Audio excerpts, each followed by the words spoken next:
When I was in college, I dated a biologist named Maria. Well, biology undergraduate. She was a lot of fun, albeit slightly odd. Being a bit odd myself, we hit it off right away. Our first date lasted almost 12 hours, the entirety of which we spent talking as we sipped terrible, terrible coffee in a 24-hour diner. Maria told me that she wanted to focus on entomology after undergrad, and then started to regale me with passionate stories about the local banana slug. I was familiar with the banana slug. Everyone on campus was. They had an unfortunate habit of falling out of trees and landing on the heads of unsuspecting students and faculty. Being around 8 inches long and remarkably disgusting, having one plop on your head is pretty close to a living nightmare. My first month on campus, one missed me by inches and splattered on the concrete. I was picking slug out from between my shoelaces for a week. So once Maria told me about her slug fascination, well, I became a little wary. It was a shame, because I liked her quite a bit.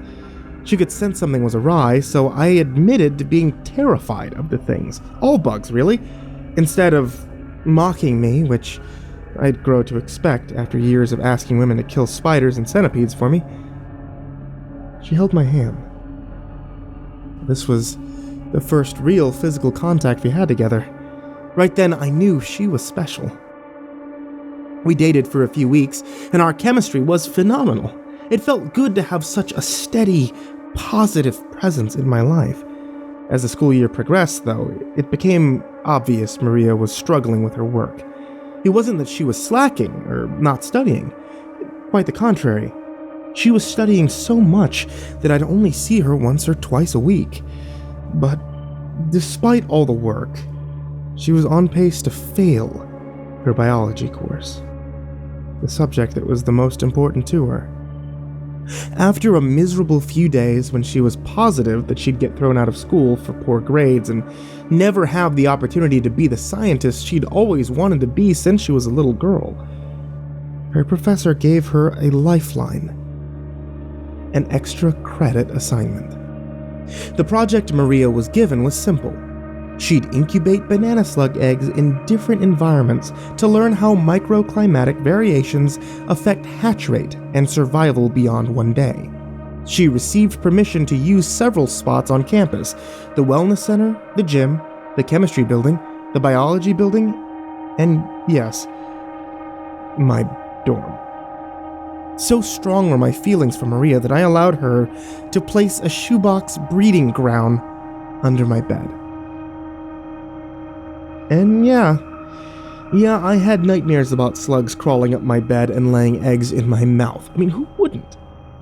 Unfortunately for Maria, the project didn't go well. She either hadn't prepared the shoebox properly or had started with bad samples in the first place, because all but one site yielded dead eggs. The wellness center location produced a few living slugs, but they died within 12 hours. Maria was devastated. I did my best to console her, but there wasn't much I could say. We both knew she was going to fail the course. She'd tell the professor in the morning and see if there was any chance of redoing it. Without much hope, we went to sleep.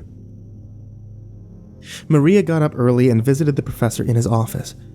I waited anxiously for her to come back, and about an hour after she left, she texted me with great news. He was letting her try again. He had sympathy for experiments that went wrong. More shoeboxes, new setups, new spots. Well, almost new. She used the spot under my bed again. I didn't have the energy to complain. To Maria's profound joy, the experiments worked.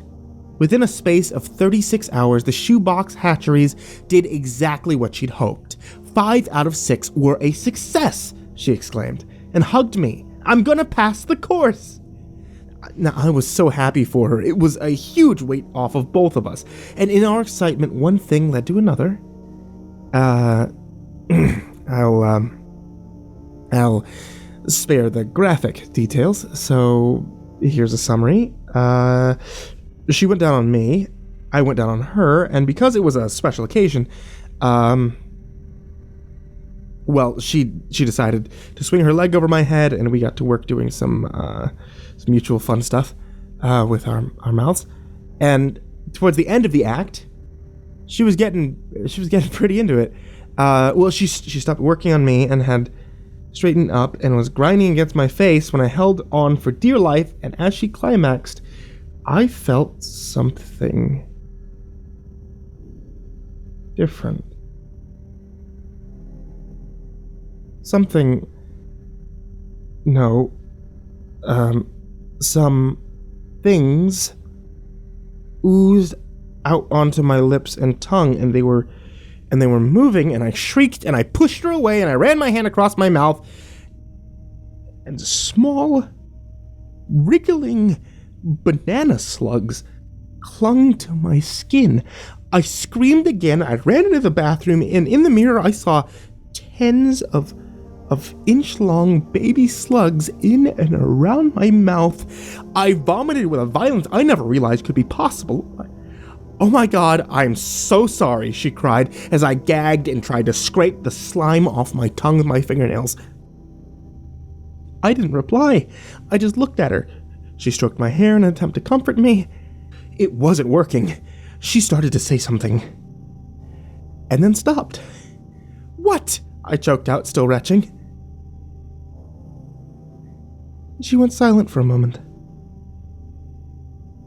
and then said quietly, "It's just... well, I guess it's 6 out of 6. I thought they'd all died."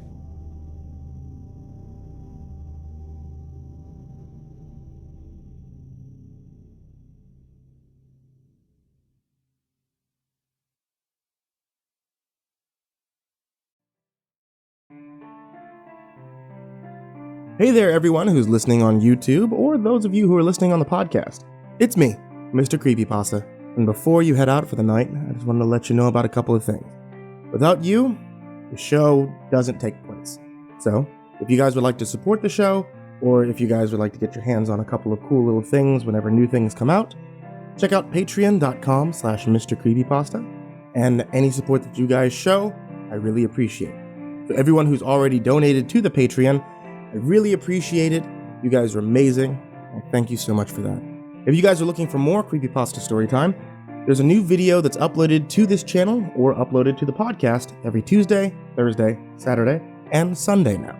You can be able to get more from me at facebook.com/MrCreepyPasta or on Twitter at MrCreepyPasta and then the number 0. Thanks so much for listening, kids, and for your support. And sweet dreams.